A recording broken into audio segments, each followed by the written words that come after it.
Hello everyone, welcome back to the channel. और कैसे हो आप सभी? उम्मीद करती हूँ आप सब बहुत अच्छे होंगे। और आज का जो व्लॉग है ना, वो 2-3 दिन का व्लॉग है। ये मैं संडे से स्टार्ट कर रही हूँ। वैसे तो बहुत लेट हो चुका है क्योंकि आज वेडनेसडे है।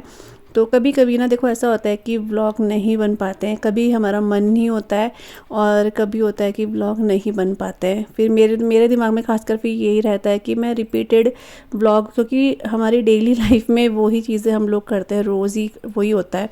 सुबह उठना, अपने काम कुम, नाश्ता खाना, तो यही होता है कि डेली डेली एक ही चीज़, आप भी बोर ना हो जाओ। तो मैं चाहती हूँ थोड़ा सा गैप भी ले लूँ। तो ऐसा कुछ नहीं है, बस ये है कि व्लॉग आपको पसंद आने चाहिए। तो इसलिए मैंने व्लॉग तो करा है, लेकिन जहाँ पर मुझे लगा कि हाँ व्लॉगिंग ठीक मतलब अच्छी लगे किसी को, वहीं पे मैंने करा है।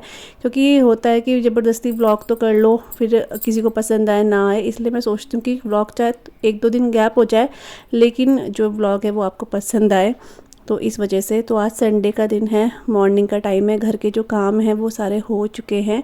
और यहाँ पर मैं नहाकर भी आ चुकी थी। मैं ये कटिंग चॉपिंग सब पहले ही करके चली गई थी नहाने जाने से पहले, क्योंकि मुझे ये था कि फिर मैं आऊँगी ये सब चीज़ें फिर थोड़ा लेट हो जाएगा। तो आज मैं जो है पोहा बना रही हूँ। और ऐशू भी यहीं पर है, आपने देखा था ऐशू यहीं पर है।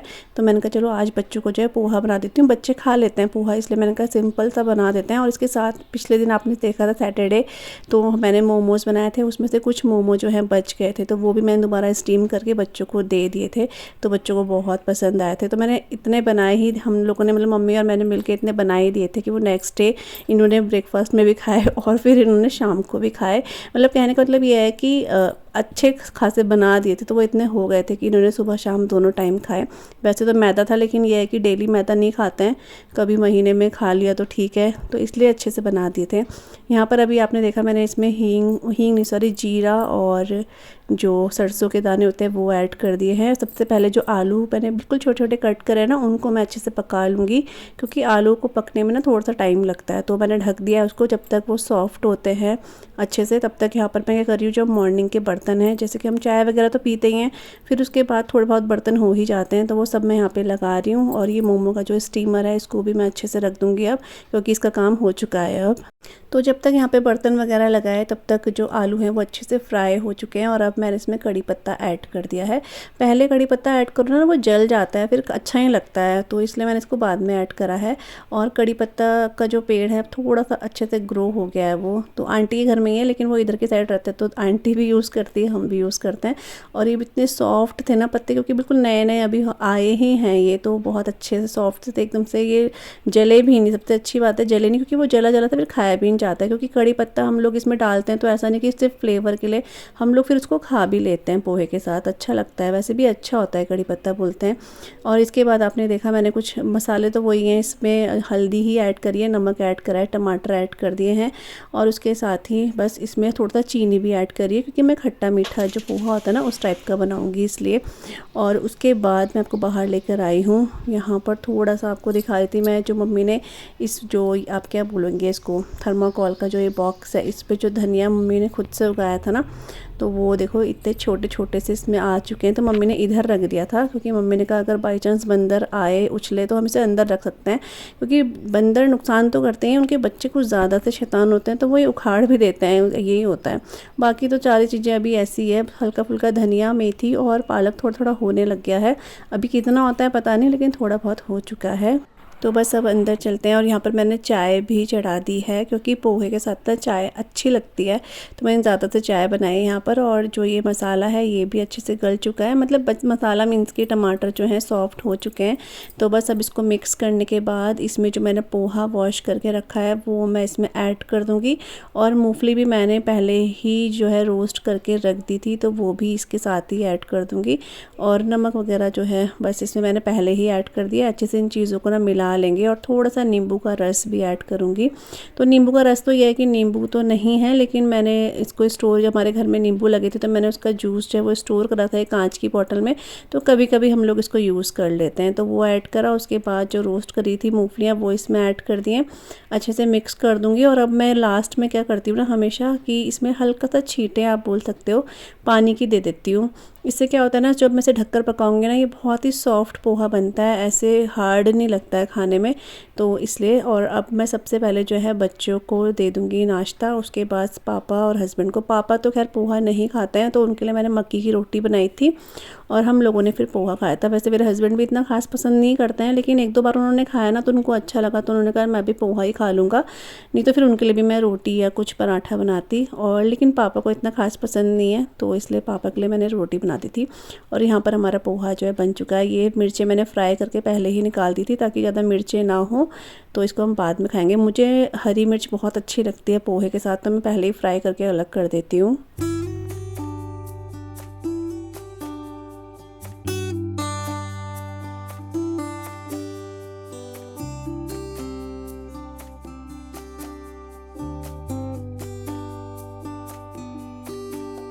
तो यहाँ पे बस अभी जो नाश्ता वगैरह हो चुका है, मैंने भी नाश्ता कर लिया है और अब जो किचन क्लीनिंग की बारी आती है, तो मैं किचन क्लीन कर रही हूँ। फिर जो थोड़े बहुत बर्तन हुए हैं उनको भी मैं वॉश कर दूँगी। और मम्मी ना इस टाइम पे पूजा कर रही है, तो मम्मी पूजा कर लेती है, मैं जैसे जल वगैरह चढ़ा देती हूँ, मैंने आपको पहले ही बताया है। तो मैं उसके बाद जो है हाथ वगैरह जोड़ के मंदिर में, उसके बाद मैं अपना नाश्ता कर लेती हूँ और फिर उसके बाद जो भी क्लीनिंग होती है वो भी कर देती हूँ। और कई बार मम्मी भी करती है, कई बार मैं करती हूँ। और मम्मी हमेशा, मतलब रोज़ ही मम्मी बोलती है रहने दे, अगर मैं धो दूँगी बर्तन ये रहे। लेकिन क्या हो गया, हम भी फिर उसके बाद क्या होता है ना, कुछ सच बताऊँ तो कुछ ऐसा होता नहीं है काम करने के लिए, मोबाइल में ही थोड़ा देर बैठना होता है। तो कोई नहीं, ये तो बहुत छोटी छोटी चीज़ें हैं, तो इसलिए फिर मैं हाथों हाथ इनको भी मैं क्लीन करके रख देती हूँ। और किचन हमारा जो है फिर लंच के लिए रेडी रहता है, साफ़ सुथरा, क्योंकि होता है किचन साफ़ सुथरा रहे तो काम करने का मन भी रहता है। तो एक बार मैंने बस ये पूरा जो किचन है पूरा क्लीन कर दिया है, बर्तन वगैरह वॉश कर दिए हैं और मम्मी ने भी जो है ब्रेकफास्ट कर लिया है। अब तो मम्मी को थोड़ा सा ये होता है कि अगर मम्मी को, कि होता है कि ये मंदिर की सफाई में भी ना काफ़ी टाइम जाता है, पूरा होता है भगवान जी को नहलाना वगैरह और झाड़ पोछा वगैरह, तो बहुत काम हो जाता है मम्मी के लिए भी मंदिर में। तो फिर इसलिए मम्मी अपना मंदिर में, हम अब तो ऐसी तरह से क्या होता है कि काम बढ़ जाते हैं तो अपना दोनों काम ईजिली हो जाता है, तो वही है। और आज ही जो व्लॉग आप देख रहे हो ना, ये मंडे का व्लॉग है। उसके बाद फिर कुछ भी मैंने शूट नहीं करा, क्योंकि जैसे कि मैंने आपको बताया कि होता है कभी कभी मन भी नहीं करता है कि हम बोले कि हाँ ज़बरदस्ती व्लॉग, तो वो मुझसे नहीं होता है। जब मेरा मन होता है मैं तभी व्लॉग वगैरह करती हूँ।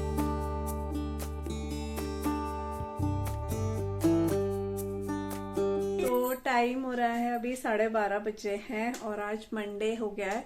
तो कल मैंने कुछ भी व्लॉग शूट नहीं करा था, संडे था, फिर मन भी नहीं कर रहा था। संडे को ऐसा होता है कि ऐसा लगता है व्लॉग, संडे को मेरा व्लॉग जाता नहीं, बहुत कम होता है कभी कि संडे को चले जाए।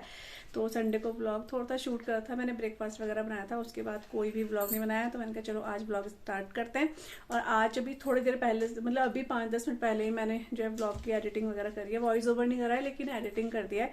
और आज जो आपको व्लॉग मिलेगा उसमें मोमो बनाया है, वो है, तो वो एक व्लॉग भी बोल सकते हो, या ऐसी बस मैं बना रही थी तो मैंने कहा चलो मैं व्लॉग टाइप का ही बना देती हूँ। तो मोमो वगैरह बना रहे हैं और पहली बार, मतलब इतने मोमो हमने बनाए, मैंने काउंट करे थे तो वो 100 से भी थोड़े ज़्यादा थे और वो बच गए थे। तो मैं नेक्स्ट डे बच्चों ने खाए थे, नाश्ते में भी 2-2 दे देते मैंने और शाम को चाय के साथ भी उन्होंने मोमो खा लेते, मतलब छक करके मैंने बना दिए थे मम्मी और मैंने मिलके, क्योंकि एक की बस की नहीं होती है मोमो बनाना। ऐसा होता है कि अगर हम लोग 2 जनों के लिए बना रहे हो ना, फिर भी इंसान बना लेता है अकेले 2-3 जनों के लिए, लेकिन जब पूरी फैमिली के लिए बनाना हो तो एक के बस का नहीं होता है, तो होता है 2 जनों को लगना ही पड़ता है।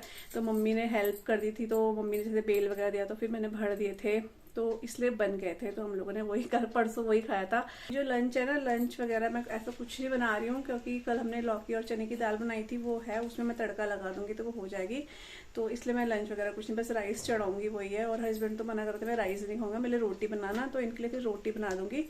तो देखती हूँ किसमें खाते हैं, दाल भी मना कर रहे थे ये, तो देखते हैं रोटी किस तरह बनाती हूँ इनके लिए, वही है। और मैंने थोड़ी सी इमली भिगा रही है, क्योंकि मुझे इमली और जो गुड़ की चटनी होती है ना, खट्टी मीठी, वो बनानी है। तो क्योंकि मैं सोच रही हूँ कि कुछ दिनों बाद मैं बच्चों के लिए तो चाट या दही बड़ा टाइप का बनाऊँ, सोच रही हूँ चटनी जो है ना ये बना के रख दो तो ईजी रहता है। तो इसलिए मैंने इमली सुबह ही भिगा दी थी गर्म पानी में, तो इमली की चटनी बनाऊंगी। और पापड़ी सोच रही थी, लेकिन अभी देखती हूँ टाइम लगेगा तो बना दूंगी, अदरवाइज वो बाहर से ही मिल जाती है दही बड़े के साथ डाल के खाने के लिए, वही है। तो चलिए आज का व्लॉग देखते हैं कैसा कैसा रहता है। तो मैंने कहा चलो स्टार्ट तो कर ही देते हैं ब्लॉग को। ये इमली ना मुझे पहले लगा था ये बहुत होगी, लेकिन ये थोड़ी कम सी लग रही है, लेकिन वैसे बहुत है, क्योंकि ऐसे मुझे बहुत तो रखनी नहीं है, बस खाना ही है हम लोगों को। तो इसको बना दूंगी मैं। तो ये जो इमली है ना, मैंने इसे बहुत गर्म पानी में 1-2 घंटे के लिए भिगा के रख दिया था। मतलब भिगाया तो मैंने 1 घंटे के लिए था, लेकिन वो फिर होते होते 2 घंटे ही हो गए थे। लेकिन इससे होता क्या है ना कि इसका पल्प बहुत अच्छे से निकलता है। नहीं तो अगर हम लोग 15-20 मिनट के लिए भिगाते हैं तो बहुत इसमें मेहनत लगती है पल्प निकालने में। लेकिन इसमें कुछ हुआ ही नहीं, सारा का सारा इमली जो है बीज से खुद ही अलग हो गई। मतलब क्योंकि गर्म पानी से इसको अच्छे से मतलब भीगने का टाइम मिल गया, इसलिए अब बस मैंने क्या करा ना, सारा का सारा इसको स्ट्रेन कर लिया है। उसके बाद यहाँ पर मैंने इसमें थोड़ा सा पानी और मिक्स करा और इमली जितना भी इसमें जूसीनेस था वो सारा निकाल दिया है। और बस इसको हम लोग अब अलग कर देंगे। और अब मैं बनाऊँगी यहाँ पर इमली की चटनी। तो मेरे को दही बड़े बनाने हैं बीच में, तो मैंने कहा चलो थोड़ी सी मैं जो है ना ये इमली की चटनी बना देती हूँ और फिर इसको स्टोर करके रखूँ ना, काफ़ी महीने चल जाता है ये। तो बस यहाँ पर मैंने हल्का सा ऑयल लिया, इसमें जीरा ऐड कर दिया है। उसके बाद जो अभी इमली का जो पानी बनाया है वो मैं इसमें ऐड कर दूँगी। और इसमें कुछ भी ऐसे मेज़रमेंट नहीं है कि हमें इतना गुड़ चाहिए, इतना इमली चाहिए, अपने हिसाब से भी इसको बना सकते हैं। तो मैंने यहाँ पर इमली का पानी तो इसमें ऐड कर दिया है। उसके बाद मैंने इसमें गुड़ ऐड कर दिया है, गुड़ भी काफ़ी ऐड करा है। उसके बाद मैंने 3-4 चम्मच ना इसमें चीनी भी ऐड करी है, क्योंकि इमली बहुत ज़्यादा खट्टी होती है। तो गुड़ से मीठा तो होता है, लेकिन क्या होता है थोड़ा सा बैलेंस करने के लिए इसमें चीनी डाल दो तो सही रहता है। तो मैंने 3 से 4 चम्मच ना इसमें वो चीनी भी ऐड करी है। अभी ना इसे बहुत अच्छे से बॉईल होने दूँगी मैं। तो आप यहाँ पर देख रहे हो ये बहुत अच्छे से बॉईल हो रहा है। तो अब मैं इसमें कुछ मसाले, जैसे कि इसमें नमक ऐड कर दूँगी और उसके साथ ही इसमें कश्मीरी लाल मिर्ची मैं ऐड करूँगी, थोड़ा सा जीरा पाउडर ऐड करूँगी और इसके साथ ही इसमें थोड़ा सा सौंठ जो होती है ना, ड्राई जिंजर, वो भी ऐड कर दूँगी। और बस इतना ही सब कुछ मैंने इसमें ऐड करा है। इसके अलावा इसमें खरबूजे के बीज हो गए, किशमिश हो गया, कुछ भी अपनी मर्ज़ी से ऐड कर सकते हैं। मेरे को ये प्लेन ही अच्छी लगती है, तो मैंने इसमें इतने मसाले ऐड कर दिए हैं। काला नमक भी इसमें मैंने ऐड करा था। और बस इसको ना अच्छे से मिक्स कर लेंगे और इसको तब तक पकाना जब तक ये हल्की थिक ना हो जाए। बहुत ज़्यादा इसको थिक नहीं करना है, क्योंकि ठंडा होने के बाद ये थिक हो जाती है और फिर ज़्यादा थिकनेस वाली अच्छी नहीं लगती है इमली की चटनी, थोड़ा सा रनी वाली अच्छी लगती है। तो इसलिए मैंने इसको हल्का सा थिक कर लिया है। वैसे तो विंटर का जो वेदर होता है बहुत ज़्यादा ब्यूटीफुल लगता है, बट इसके साथ ही ये अगली वाइट फ्लेक्स, ईचीनेस और उसके साथ ही काफ़ी ज़्यादा मात्रा में डैंड्रफ को भी बढ़ा देता है। और जब हम बात करते हैं एंटी डैंड्रफ शैम्पू की, तो आप सभी को पता है उसमें बहुत ज़्यादा से मात्रा में जो है हार्मफुल केमिकल का यूज़ किया जाता है, जो कि हमारे हेयर्स में से, हमारे स्कैल्प में से डैंड्रफ को तो रिमूव कर देता है, बट हमारे जो हेयर्स की स्मूथनेस होती है उसको बिल्कुल ख़राब कर देता है। इसमें कई तरह के केमिकल्स का यूज किया जाता है, जैसे कि सल्फेट, पैराबेन्स, और इसके साथ ही बहुत ज्यादा मात्रा में इसमें टॉक्सिक प्रॉपर्टीज होती हैं, जो कि हमारे जो हेयर है उसकी स्मूथनेस को तो खराब करती हैं, बहुत ज्यादा डल, ड्राई और फ्लेकी हेयर्स हमें कर देती हैं। डोंट वरी, क्योंकि मामा अर्थ लेकर आए हैं लेमन एंटी डैंड्रफ शैम्पू, जिसमें है lemon and ginger for itchy and flaky scalp. ये मेड सेफ सर्टिफाइड है, डर्माटोलॉजिकली टेस्टेड है फॉर ऑल टाइप्स, और इसमें है लेमन जो कि हेल्प करता है डैंड्रफ को रिड्यूस करने में ही। उसके साथ ही इसमें है जिंजर, जो कि हमारी जो इरिटेशन वाली स्कैल्प होती है ना उसको सॉफ्ट और स्मूथ करता है, और साथ में ही हमारे जो डैंड्रफ होता है उसको 100% रिमूव करता है। और इसके साथ ही है lemon anti dandruff conditioner with lemon and ginger, again ये भी डैंड्रफ को 100% रिमूव करता है। और मामा अर्थ आपकी हर एक बात को सुनता है, तो आप उनके प्रोडक्ट को यूज़ कीजिए और अपने कमेंट उनके साथ ज़रूर से शेयर कीजिए। उन्होंने अपने अनियन शैम्पू में भी इम्प्रूवमेंट किया है, वो भी आपके दिए हुए सजेशन से ही। तो बता दूं कि मामा अर्थ के जितने भी प्रोडक्ट होते हैं वो सारे ही हार्मफुल केमिकल फ्री होते हैं, तो आप इसको बेझिझक होकर यूज़ कर सकते हो। तो मामा अर्थ एक इंडियन ब्रांड तो है ही, उसी के साथ एक प्लास्टिक पॉजिटिव ब्रांड भी है, जो कि जितना प्लास्टिक यूज़ करते हैं उससे कहीं ज्यादा प्लास्टिक वो रिसाइकल करते हैं। अगर आप भी मामा अर्थ के lemon anti dandruff shampoo purchase करने में इंटरेस्टेड हैं, तो इनके लिंक मैंने डिस्क्रिप्शन बॉक्स में दे दिए हैं। उसके साथ ही ये आपको अमेजॉन, नाइका, फ्लिपकार्ट, पर्पल और मामा अर्थ की ऑफिशियल ऐप और उनकी वेबसाइट पे जाके भी मिल जाएगा। और अगर आप मेरे दिए हुए कूपन कोड, जो कि स्क्रीन पे फ्लैश हो रहा है, VWP2025, इसको यूज करते हैं तो आपको मिलेगा 20% का डिस्काउंट। और ये डिस्काउंट आपको मामा अर्थ की ऑफिशियल वेबसाइट पे जाके ही मिलेगा। और अब मामा अर्थ के जो प्रोडक्ट्स हैं ना वो आपको ऑनलाइन के साथ साथ ऑफलाइन भी मिल जाएंगे आपके नियर बाय किसी भी स्टोर में। ये लिंक मैंने दिए हैं डिस्क्रिप्शन बॉक्स में, वहां पर जाकर आप इसको चेक कर सकते हैं।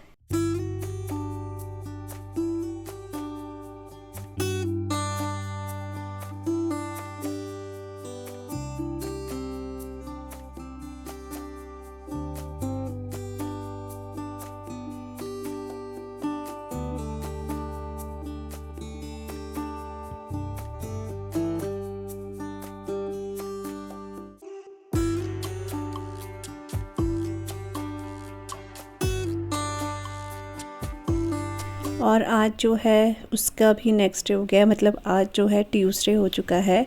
तो जैसे कि आपको पता है ये 2 से 3 दिन का व्लॉग है मेरा। तो ये ट्यूसडे का व्लॉग है, मॉर्निंग का टाइम है। आपको मैंने प्यारे प्यारे से फूल जो हमारे गार्डन में लगे हैं वो दिखाए हैं और ये बहुत सुंदर लग रहा है। मैं इनको बार बार इसलिए भी लेती हूँ ना, क्योंकि ये फिर ना जैसे होता है हमारे व्लॉग में शूट हो जाता है तो देखने में अच्छा लगता है इसलिए। और यहाँ पर हमारे घर के भी काम हो चुके हैं, फ़ैन वगैरह ऑन करे थे क्योंकि पोछा लगाया था तो फ़ैन ऑन कर देती हूँ मैं, चाहे गर्मी हो चाहे सर्दी हो, जल्दी सूख जाता है इस वजह से। तो बस फ़ैन यहाँ का भी ऑन था, ये भी बंद कर दिया है क्योंकि पोछा वगैरह सारा सूख चुका है। और बाहर एक बार चल के देखते हैं, मैंने फ्रंट में तो आपको दिखाया, यहाँ बैक में भी दिखाते हैं। तो जी ये जो धनिया आप देख रहे हो ना, ये बिल्कुल छोटे छोटे से जो है ना, रोज़ को देखो ना, ये थोड़ा थोड़ा जो है ना बढ़ता है, खुद से पता चल जाता है। तो ये आज भी मुझे पिछले दिन से भी थोड़ा सा बड़ा सा लग रहा है और अच्छा इसलिए लगता है क्योंकि मम्मी ने, जैसे होता है माली अंकल उगाते तो अच्छा ही लगता है, लेकिन जैसे मम्मी ने अपने हाथ से उगाया है या हमने लगाया है, मम्मी ने क्यारी में भी उगाया है खुद से, तो देखने में अच्छा लगता है। और यहाँ पर मैं जो है ना सामान निकाल रही हूँ जो जो मतलब मुझे चाहिए अभी ब्रेकफास्ट के लिए। और यहाँ पर मैं आपको चटनी भी दिखा रही थी जो मैंने पिछले दिन बनाई है। इसको मैंने कांच के ग्लास में ना अच्छे से भर के रख दिया है, हमारे लिए बहुत है ये। और अब ये ठंडी होकर काफ़ी थिक भी हो चुकी है, इसलिए जो चटनी है ना इमली की, इसको बहुत ज़्यादा जो है ना पतला नहीं रखना है, हल्का नहीं सॉरी बहुत ज़्यादा थिक नहीं रखना है, हल्का पतला ही रखना है। तो मैंने फ्रिज में ही रख रखा है स्टोर करके, और थोड़ी सी कटोरी में भी रखा है कांच की। और यहाँ पर बस अब मैं नाश्ते की तैयारी करूँगी। उससे पहले खिड़की में थोड़े बहुत से सामान रहते हैं ना, क्योंकि कुछ चीज़ें ऐसी होती है इसमें पानी वगैरह रहता है, जैसे कि कांच की ग्लास वगैरह होते हैं, कभी जार होते हैं या फिर मेरा चॉपर है वो होता है, तो हम यहाँ पे रख देते हैं साइड में, ताकि इसका जो पानी है अच्छे से सूख जाए तो हम इसे फिर इसकी जगह पे रख देंगे। तो यहाँ पे रख दिया था, फिर पानी के थोड़े से ना यहाँ पे निशान हो जाते हैं, तो इनको भी अच्छे से मैं यहाँ पे क्लीन कर लूँगी। और अब बस जो आगे के काम है, हमारे नाश्ता वगैरह है वो उसकी तैयारी करूँगी, नहा कर आऊँगी और फिर मैं नाश्ता बनाऊँगी और फिर हम लोग ब्रेकफास्ट करेंगे अपना।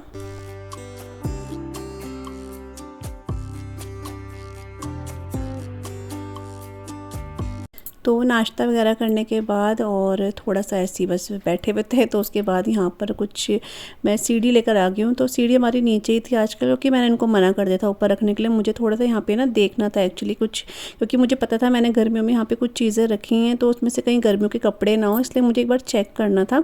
तो इसमें तो खैर पर्दे हैं जो पुराने हैं, तो इसको तो कुछ काम नहीं है। वो जो बड़ा बैग निकला है उसमें चेक करना था। और यहाँ पर ना मुझे आशी और सिया के कुछ कपड़े हैं, जैसे जो मतलब पार्टी वेयर वो आप बोल सकते हो, उस टाइप के कपड़े हैं, तो वो मुझे यहाँ पे रखने हैं। जैसे कि ये लहंगा है, ये काफ़ी टाइम से ना यहीं पड़ा हुआ था नीचे, ये रखना है। लेकिन इसके साथ हुआ क्या ना कि इसका जो वो है ब्लाउज़ है और जो इसका दुपट्टा है वो पता नहीं मैंने कहाँ रख दिया है। तो अभी मैंने कहा फिर अब एक बार मैं इसमें सीढ़ी में चढ़ गई हूँ, तब तक फ़िलहाल इसको तो मैं रख ही देती हूँ। यहाँ पर राशि और सिया के कुछ लहंगे और जो भी होते हैं शरारा सूट वगैरह वो सब है, तो ये ना तभी काम आता है जब कहीं शादी या फंक्शन हो। तो अभी नीचे इसकी जगह भी घेरता है और इसका कुछ काम भी नहीं था, तो मैंने इसको ऊपर रख दिया है। उसके बाद ऊपर से जो बैग निकाला था ना, वो मैंने खोल के देखा तो उसमें थे सर्दियों के कपड़े जो मैंने निकाले ही नहीं थे। मुझे याद ही नहीं था कि यहाँ पर सर्दियों के कपड़े हैं। और जो सूट मैंने पहना है इसके साथ का सलवार मेरे को अब मिल रहा है। मैं पूरा ढूंढती रही कहाँ गया, लेकिन ये अब मेरे को मिल रहा है। तो मैं सिया को ही बता रही थी, इसको ढूंढते हुए इतना दिमाग ख़राब हुआ और इसका सलवार जो है अब मेरे को मिल रहा है। उसके साथ ही यहाँ पर एक दो चीज़ें और ऐसी थी, जैसे ये वाइट वाला, ये आशी का जो है क्या बोलते हैं इसको, विंग शीटर बोलते हैं, वो था। ये काफ़ी टाइम से ढूंढ रही थी, ये भी यहाँ पर था। तो कभी कभी ना चीज़ें ऐसे रह जाती हैं, हम खुद ही भूल जाते हैं। तो ये अब किसी काम की नहीं है, मतलब इस टाइम किसी काम की नहीं है, अभी अगली सर्दियों में काम आएंगे। तो मैंने इसको क्या करा, ऊपर ही रखना था। लेकिन तब तक हमारे जो बिजली वाले भैया, जो इलेक्ट्रिशियन भैया है, वो आ गए थे, क्योंकि कुछ काम कराना है हमें बिजली का ही। तो वो आ गए थे, उनको सीढ़ी चाहिए थी, तो सीढ़ी मैंने उनको दे दी है। जब उनका काम हो जाएगा तब मैं ये ऊपर बैग जो है रख दूँगी। और यहाँ पर जो बैग मैंने बेड में से निकाला था, उसमें मैं अपने कुछ कपड़े हैं कॉटन के जो गर्मियों में काम आएंगे वो निकाल रही हूँ। पहले मैंने सोचा इनको धूप लगाऊँ, फिर मैंने कहा रहने दो, धूप में क्या लगाना, ठीक ही थे, क्योंकि इनमें बरसात के तो है नहीं, ये अभी गर्मियों के ही हैं, तो इस वजह से। तो इन सबको निकाल के एक बार दोबारा से फ़ोल्ड करी, और जो मुझे ऐसा लग रहा था मैं नहीं पहन रही हूँ और मैं हर साल निकालती हूँ, उनको मैंने निकाला ही नहीं है, वहीं रहने दिया, क्योंकि कोई फ़ायदा नहीं होता, यहाँ पे जगह घिरती है। तो मैंने कहा वो मैं निकालती ही नहीं हूँ, तो वो मैंने अंदर ही रख दिया और ये बाकी मैं अपने अलमीरा में रख दूँगी। तो बस आज का जो व्लॉग था ना वो यहीं तक था, इसके बाद व्लॉग वगैरह कुछ नहीं करा है। लेकिन उम्मीद है आपको आज का व्लॉग अच्छा लगेगा और न्यू व्लॉग के साथ मिलूँगी, तब तक के लिए बाय बाय।